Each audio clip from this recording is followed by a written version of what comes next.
반갑습니다. 2023년 1월 29일 새누교회 주일 예배입니다. 하나님을 예배하는 하나님 나라 백성들을 예수님의 이름으로 축복합니다. 이 영상은요, 오프라인 예배 혹은 주일 오후 2시부터 제공되는 실시간 온라인 예배에 참여하지 못하는 분들을 위해서 준비한 것입니다.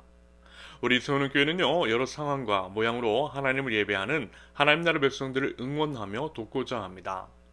부디 전심과 진심으로 하나님을 예배할 줄 아는 모든 하나님 나라 백성들이 되실 수 있기를 기대합니다.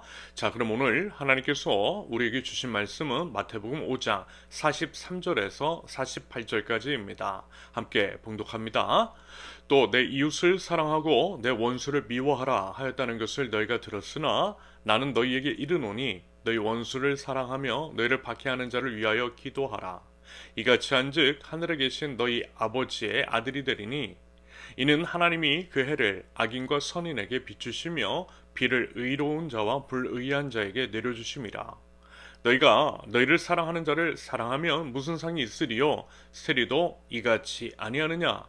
또 너희가 너희 형제에게만 무난하면 남보다 더하는 것이 무엇이냐? 이방인들도 이같이 아니하느냐? 그러므로 하늘에 계신 너희 아버지 온전하심과 같이 너희도 온전하라. 아멘. 오늘 본문에서는 마태복음 5장 17절부터 20절에서 거론하고 있는 율법에 대한 태도에 대한 부연 설명이 이어지고 있습니다.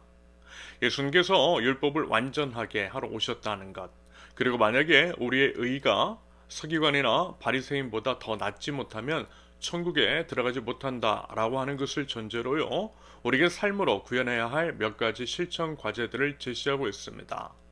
그리고 당연히 아시리라 생각하는데요, 우리가 나누고 있는 말씀, 우리 하나님의 말씀을 문자적으로만 이해하는 것이 아니라 그것들을 삶의 모든 영역으로 확장하고 또 구체적으로 응용해야 할 것입니다. 어떻게 해요?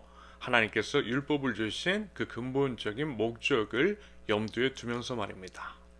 결국 모든 말씀이 지향하고 있는 초점, 바로 이것입니다. 48절. 그러므로 하늘에 계신 너희 아버지의 온전하심과 같이 너희도 온전하라. 한마디로 하나님처럼 살아야 한다라는 것이겠죠. 여러분, 하나님께서는요, 우리의 온전함, 완벽함을 원하십니다. 이것을 다른 말로 거룩이라고 하죠. 거룩은 온전함이고 완벽함입니다. 거룩하신 우리 하나님처럼 거룩한 하나님의 백성이 되라는 것, 이것이 바로 하나님의 뜻이고요. 하나님께서 예수 그리스도를 통해서 우리를 구원해 주신 목적, 하나님께 영광 올려드려야 할 우리 삶의 모습인 겁니다. 그러면서 거룩이 과연 무엇인지에 대해서 좀 더 나눠보면 이렇습니다. 일단 거룩은 과연 무엇이며, 우리가 이제 보통 거룩한 사람에 대해서 영성이 있다라고 하는 식으로 표현하는데요, 그런 사람들에게서 과연 어떤 삶의 특징적인 모습이 드러나는 걸까요? 예전에는 솔직히 이렇게 생각한 적이 있었습니다. 예를 들면 머리에는 기름을 발라서 올백으로 넘기고 검정 양복에 단정한 차림, 두꺼운 성경책, 굵직하거나 근엄한 목소리, 그게 아니라면 기도를 많이 한 것처럼 상상하게 되는 갈라진 음성, 이런 특징이 보이는 사람이 말하자면 거룩한 사람, 영성이 있는 사람인 줄로만 알았습니다. 여러분 느낌 오죠? 물론 이제 방금 말씀드린 것은 예전 교회 스타일인 것이고, 아무튼 교회 다니는 사람이라고 하면 머릿속에 떠오르는 정형화된 모습 같은 것들이 있다라는 거예요. 하지만 이제는 아마 다들 아시지 않나요? 거룩이라고 하는 것, 경건이라고 하는 것이 꼭 그런 것만은 아니더라는 것을 말입니다. 사실 성경에서도 경건에 대해 한 번도 그와 같은 식으로 말씀한 적이 없어요. 오히려 성경은 이렇게 말씀합니다. 야고보서 1장 27절. 하나님 아버지 앞에서 정결하고 더러움이 없는 경건은 곧 고아와 과부를 그 환난 중에 돌보고 또 자기를 지켜 세속에 물들지 아니하는 그것이니라. 경건이라고 하는 것은요, 어려운 우리 이웃들, 약자들을 돕는 거래요. 요즘 고금리, 고물가는 물론이고 유례없는 한파의 어려움을 겪고 있는데 난방비 폭탄까지 맞아 힘들어하는 우리 이웃들이 있잖아요. 재난, 질병 같은 것은 물론이고 생활비 인상도 약자들에게는 지극히 차별적입니다. 경제적으로 여유가 있는 사람들은 그래도 괜찮아요. 바닷물에서 물 한 컵 떠낸다고 별 영향 없습니다. 그런데 물 한 컵만 있는 사람은 그 한 컵을 마시면 없어요. 더 이상 마실 물도 다른 생활에 필요한 물도 없어요. 말하자면 이런 겁니다. 그래서 그런 분들을 도와야 하는 것이고요. 이런 것을 우리 하나님께서는 경건이라고 말씀하고 계세요. 그 외에 세속에 물들지 않는 것, 예를 들면 세속적인 가치들, 승자독식, 약육강식, 배금주의, 능력주의, 성공주의, 외모 지상주의와 같은 것들을 추정하지 않는 것들을 경건이라고 말씀하고 계십니다. 그리고 여러분, 정말 중요한 것이 뭐죠? 우리의 내면입니다. 마음의 중심입니다. 하나님을 온전히 추구하는 마음, 하나님과 사람을 향한 진실한 마음, 그리고 그러한 것들이 손과 발로 드러나는 겁니다. 그러면서요, 우리가 참 많이 속지 않았던가요? 아마 이제 본인이 이제 직접 당한 분들도 있을 것이고, 주변 사람들 가운데 그러한 경험이 있는 분들의 이야기를 들어보신 분들도 계실 겁니다. 거룩한 척, 신실한 척 하는 사람들에게 사기, 상처 같은 것들을 받는 것들. 겉으로는 믿음이 좋은 것처럼 보였는데 알고 보니 뭐예요? 사기꾼이었다라는 거예요. 이런 일들이 생각보다 적지 않다라는 겁니다. 그래서 사람은 겉모습만 보고는 함부로 판단할 수 없다라고 하는 것. 거룩이라는 것이 겉으로 드러나는 어떤 모습으로 정형화할 수 없다라고 하는 것쯤은 이제 조금은 아실 것이라 생각합니다. 그리고 사실 거룩이라고 하는 단어는요, 오직 하나님께만 어울리는 단어죠. 하나님만이 가지실 수 있는 독점적인 단어 또는 독점적인 특성이 말하자면 거룩입니다. 여러분, 하나님만이 거룩하신 분이십니다. 하나님만이 완벽하신 분, 완전하신 분이시죠. 그 외에 어떤 피조물도 거룩할 수 없어요. 자기 스스로 거룩할 수 있는 피조물은 결코 존재하지 않습니다. 다만 거룩하신 하나님, 하나님의 아들, 거룩하신 우리 주 예수 그리스도의 거룩한 피로 인해서만 우리도 의롭게 될 수 있으며, 성령님의 도우심으로 말미암아 우리는 점점 거룩해져 갈 수 있게 되는 겁니다. 오직 거룩하신 주님으로만. 아무튼 방금 말씀을 드린 것처럼 거룩이라고 하는 것이 하나님만의 특성이라는 점, 거룩이라는 것이 하나님께만 어울리는 독점적 단어 혹은 표현이라는 점에서 우리는요, 거룩이라는 것을 이런 식으로 유추 해석할 수도 있겠습니다. 하나님의 성품, 하나님의 속성, 하나님의 어떠하심이 모두 거룩이고 거룩의 모양이라는 거죠. 그래서 우리가 이제 거룩하신 예수님을 닮아갈 때에 우리의 모습 속에서 드러나게 되는 예수님의 모습을 통해 우리 역시 거룩해져 가고, 우리를 통해 거룩이라는 것이 표출될 수 있다라는 겁니다. 쉽게 얘기해서 거룩하신 예수님의 모습이 내 삶을 통해 드러나면 나도 거룩하게 된다라는 겁니다. 그 모습, 그 삶이 바로 거룩이라는 거죠. 나는 죽고 그리스도께서만. 이 표현이 바로 그런 의미인 거예요. 그리스도께서 내 삶을 통해 드러나실 때에 내 삶이 거룩한 삶이 되는 거예요. 그리고 그것이 바로 거룩한 산제물의 예배, 우리 하나님께서 받으실 만한 영적 예배라는 겁니다. 그래서 거룩은 뭐라고요? 한마디로 표현하면 예수님을 닮은 모습, 바로 그것입니다. 그래서 사실 성경에서 말씀하고 있는 주요한 모든 것들, 모든 메시지들이 연결되고 이어지는 거예요. 성령을 주신 목적이 영혼 구원과 영적 성숙인데, 영적 성숙의 과정은 예수님을 닮아가는 삶을 의미합니다. 하나님께서는 우리가요, 하나님처럼 완벽하길 원하시는데, 그게 바로 영적 성숙의 과정이며, 완벽은 곧 거룩이고 거룩한 모습은 결국 예수님을 닮은 모습이라는 겁니다. 정리하면 영적으로 성숙해지는 거나 예수님을 닮아가는 거나 하나님 안에서 완전해지는 거나 우리가 거룩해지는 거나 모두 같은 말이라는 겁니다. 당연히 이것은 우리의 힘도 아니고 우리의 능력도 아니고 오직 예수 그리스도의 십자가 공로를 의지하고 나아갈 때에만 가능합니다. 우리 안에 계신 성령님께서 우리 모든 삶을 주관하시고 우리를 통해 주님이 온전히 드러나실 때에만 가능한 겁니다. 그러므로 우리가 해야 할 일은 뭐겠어요? 거룩하신 성령님께 우리 자신을 내어드리는 겁니다. 나를 죽이는 겁니다. 나는 죽고 예수님이 내 안에서 표출되실 수 있도록, 우리 예수님께서 나를 통해 드러나시도록 날 주님께 온전히 드리는 겁니다. 이것이 거룩의 삶, 성령님을 쫓아 사는 삶, 예수님을 닮아가는 삶인 거죠. 더불어 거룩한 삶, 영성 있는 삶은 또한 무엇이냐? 그것은 하나님을 즐거워하는 마음과 행동인 거예요. 이것이 바로 거룩한 삶이고 영성 있는 삶인 겁니다. 하나님께서요, 우리에게 결국 받고 싶으신 것이 그것이고요. 그게 바로 예배인 거예요. 그와 같은 삶의 태도를 통해서 자연스럽게 우리는 예수님을 닮아가는 삶을 살아가게 되는 겁니다. 여러분, 사랑해 보셨어요? 저하고 사랑하면 어떻게 되던가요? 사랑의 대상, 내가 사랑하는 그 사람이 원하는 삶을 살아가게 되지 않던가요? 억지로 힘을 들이지 않고도 그렇게 변해요. 사랑하는 사람이 원하는 모습대로 변화되어 갑니다. 이게 바로 사랑의 힘인 거죠. 사랑의 신비입니다. 그러므로 하나님을 사랑하면 결국 하나님께서 원하시는 모습으로 변하게 되어 있는 거예요. 저도요, 우리 주님을 만난 다음에 하나님의 그 깊은 사랑을 경험하고, 비록 너무 미약하긴 하지만 그 사랑을 먼저 보여주신 우리 하나님께 작은 사랑이라도 돌려드리고자 하는 마음이 생겼습니다. 그때 말하자면 이 고백을 드린 거예요.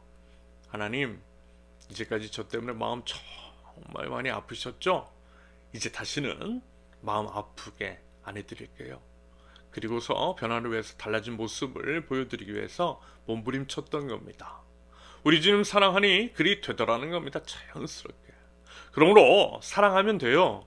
그래서 사랑이 제일인 겁니다. 진짜 신앙생활을 위한 비결, 그것은 사랑입니다. 하나님을 먼저, 그리고 이제 하나님을 가장 사랑하라고 하셨던 이유인 것이겠죠.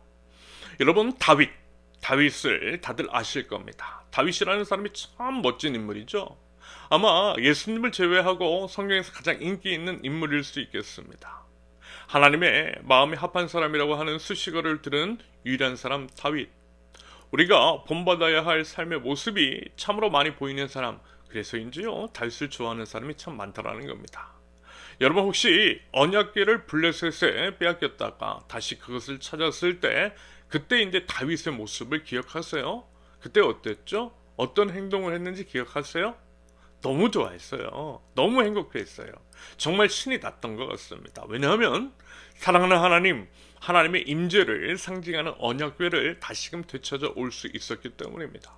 그래서요, 속옷이 벗겨지는 줄도 모르고 그렇게 춤을 췄던 거예요. 사람 신경 쓰지 않고 왕의 위신, 체면 같은 것은 전혀 생각하지 않고 오직 하나님 앞에서 마음껏 뛰놀고 마음껏 하나님을 예배했습니다. 다윗의 눈에는요, 하나님 한 분만 보였던 것이겠죠. 그때는요, 왕으로서가 아니라 하나님 앞에 하나님을 사랑하는 한 사람으로서 있었던 겁니다. 다윗은 정말 그랬던 것 같아요. 한 사람의 예배자, 하나님 아버지의 한 아들로서 하나님을 마음껏 예배했던 겁니다. 아빠 하나님 앞에서 마음껏 재롱 피웠던 다윗. 하나님이 행하신 모든 일들을 기뻐했고요, 그것을 온몸과 온 마음으로 표현했습니다. 하나님을 찬양했어요. 하나님을 즐거워했어요. 여러분, 이것이 바로 예배입니다. 이것이 바로 거룩한 모습입니다. 하나님을 즐거워하는 것, 이것이 바로 거룩한 예배자의 모습이라는 거예요.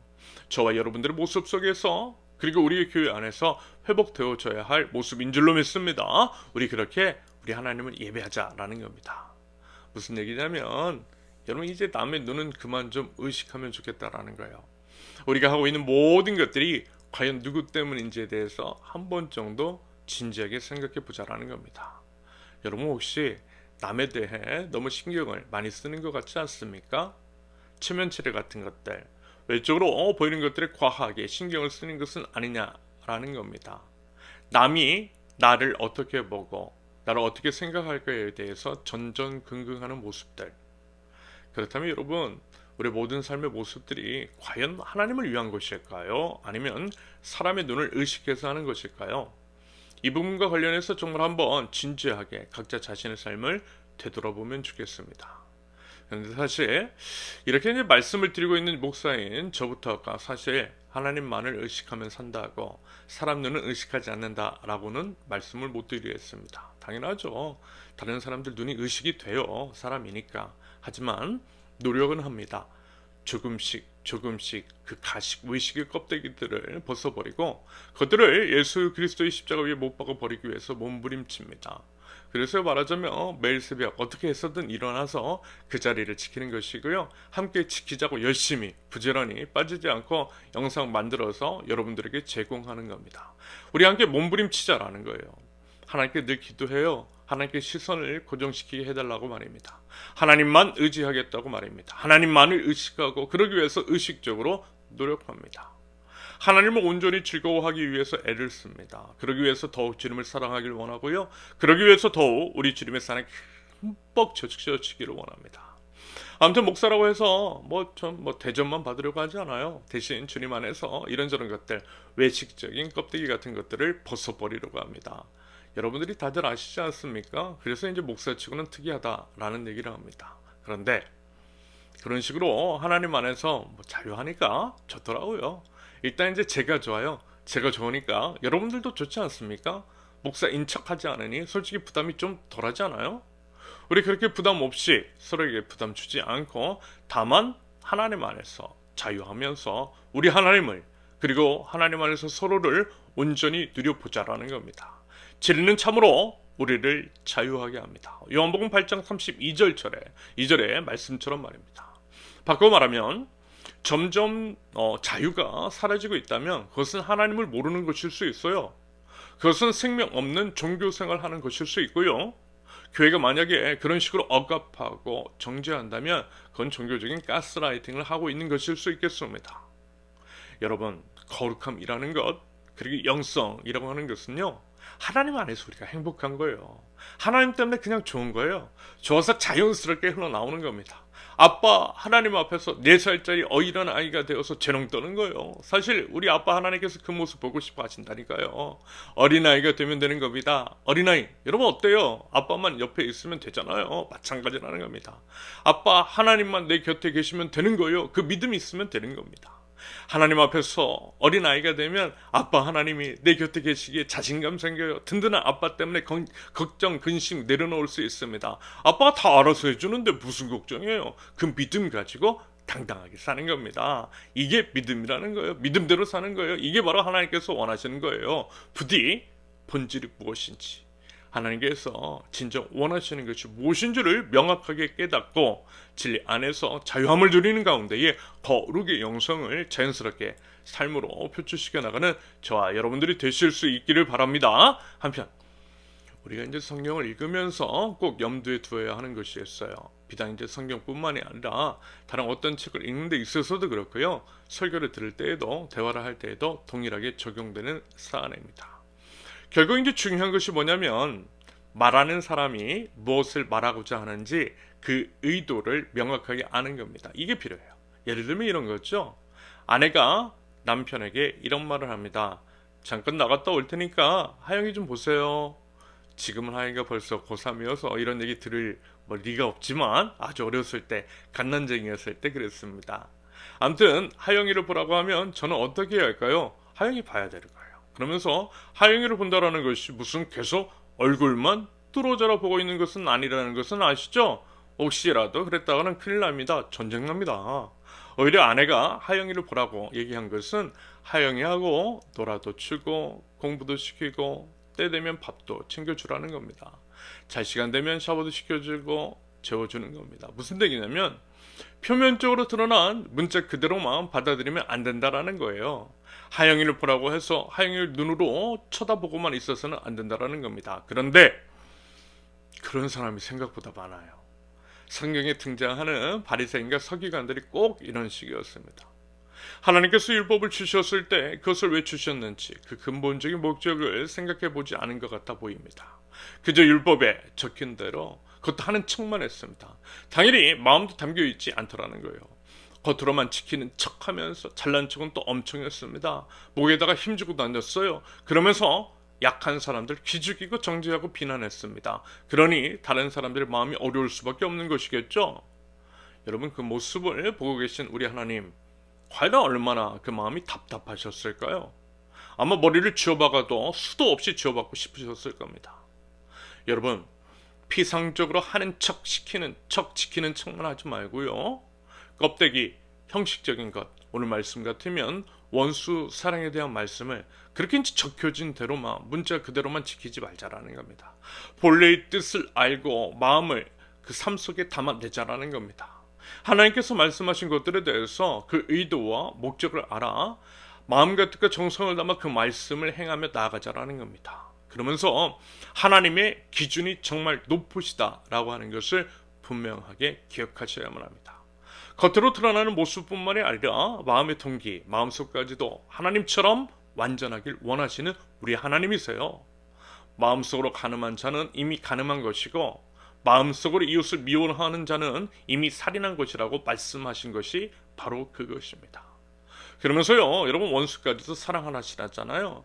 결코 사랑할 수 없는 사람을 사랑하고 친한 사람들에게만 인사하고 베푸는 것이 아니라 모든 사람에 대해서, 나랑 안 친한 사람에 대해서도, 심지어는 원수에 대해서도 선의를 베풀라고 우리 예수님께서는 말씀하고 계세요. 하나님의 수준, 하나님께서 우리 하나님 나라 백성들에게 요구하시는 수준은 평범하지가 않더라는 겁니다. 누구나 평범하게 일반적으로 생각할 수 있는 그 수준을, 그 기준을 훨씬 뛰어넘는 완벽함을 기대하시더라는 겁니다. 왜요? 그게 바로 거룩이니까. 거룩한 하나님 나라에서 드러나야 할 모습이니까. 우리가 정말 하나님 나라에 들어가려면 그 모습 보여야만 하니까. 하나님은요, 지금 그 훈련시키시는 겁니다. 하나님 나라에 들어갈 만한 수준을 갖추도록 요구하시는 거예요. 하나님처럼. 하나님이 원수였던 우리를 위해서 대신 죽으셨던 것처럼, 먼저 사랑하셨던 것처럼, 그래서 우리를 살려내셨던 것처럼 우리도 하나님처럼 그렇게 하라고 말씀하신 겁니다. 그래서 본보여 주신 거예요. 하지만 당연히 어렵죠. 힘들어요. 우리 힘으로 절대 못해요. 그게 되면 여러분 이제 하산하셔야 되는 겁니다. 벌써 예수님 된 거예요. 그런데 그렇게 이제 쉽게 되지 않는다라는 겁니다. 오히려 이것은요, 우리가 평생 해나가야 할 신앙의 여정인 것이고요, 믿음의 싸움입니다. 우리 주님 오시면 의지하면서 우리 주님 안에서 모인 우리 서로를 격려하면서요, 우리 함께 거룩을 향해서 한 걸음 한 걸음 손잡고 우리 함께 걸어가는 겁니다. 그러면요, 언젠가는, 우리는 알지 못하는 그 언젠가는요, 우리가 하나님처럼 행하고 있는 모습을 발견하게 될 줄로 믿습니다. 그날을 기대하면서요, 우리 함께 나가보자라는 겁니다.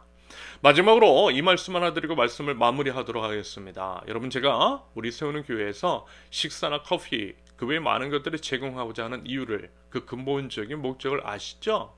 단순하게 밥만 먹자라는 것, 먹는 것으로 그 외 다른 것들로 현혹시키려는 것이 아니라는 것을 잘 아시리라고 생각합니다.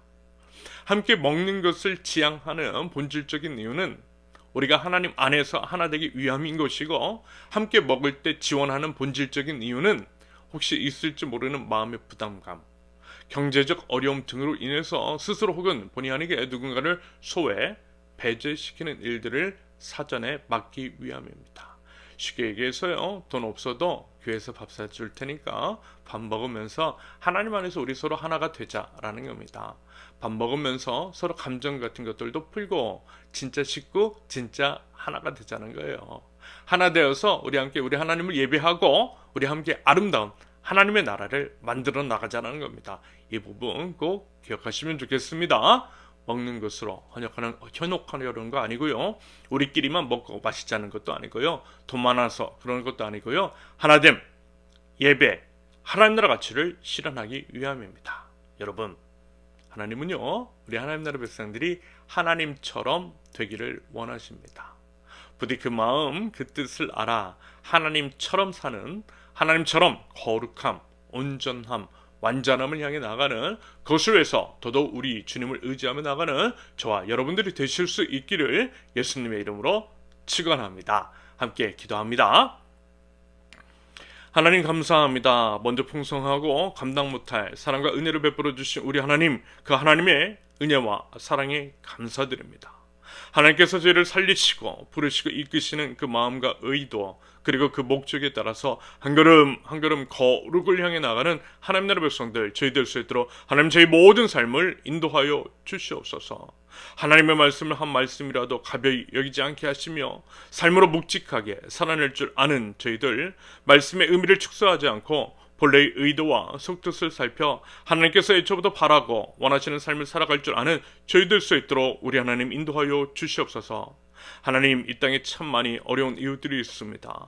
하나님께서 원하시는 경건이라고 하는 것이 저희가 속한 사회 안에 약자들을 모든 환난과 고난과 어려움 같은 데에서 돕고 일으키고 세우고 살리는 것임을 알아 하나님의 팔과 다리가 되어서 힘써 도울 줄 아는 하나님 나라의 백성, 저희 세우는 교회 개개인 공동체가 될 수 있도록 우리 하나님 저희를 사용하여 주시옵소서.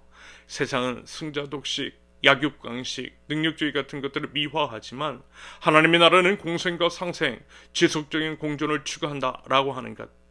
가장 느린 걸음을 걷는 이들의 속도에 보조를 맞출 줄 알며 잃어버린 한 마리의 양을 끝까지 찾아내어 돌아오는 선한 목자의 심정이 바로 우리 하나님 나라 백성들이 드러내야 할 하나님의 나라임을 분명히 알아 그러한 일들을 해나가는 하나님 나라 백성들 저희 될 수 있도록 우리 하나님 인도하여 주시옵소서. 그것을 위한 구체적인 실천 과제가 무엇인지를 함께 고민하고 연구하며 실천하게 하시며 그리하여 저희 모든 삶이 하나님처럼 되는, 하나님처럼 거룩하고 온전하고 완전한 저희가 될 수 있도록 우리 하나님 인도하시고 저희를 사용하여 주시옵소서. 그러기 위해서 우리 하나님께서 이미 베풀어 주시고 지금도 변함없이 부어주시는 그 사랑을 기억하고 온전히 그 사랑 안에 잠겨 살 줄 아는 하나님들의 백성 저희 될 수 있도록 우리 하나님 은혜를 베풀어 주시옵소서. 이제는 우리 주 예수 그리스도의 은혜와 아버지 하나님의 극진하신 사랑과 성령님의 교통하심이 하나님처럼 살겠노라고 다짐하며 우리 예수님을 의지하며 나가는 하나님 나라의 백성들, 사랑하는 우리 세우는 교회 모든 성도들 위해 이제로부터 영원토록 함께 하시기를 간절히 축원합니다. 아멘. 반갑습니다. 이로써 오늘 예배를 마쳤습니다. 이번 한 주도 하나님과 동행하면서 하나님처럼 사랑하는 저와 여러분들, 우리 세우는 교회 모든 식구들 되실 수 있기를 바랍니다. 감사합니다.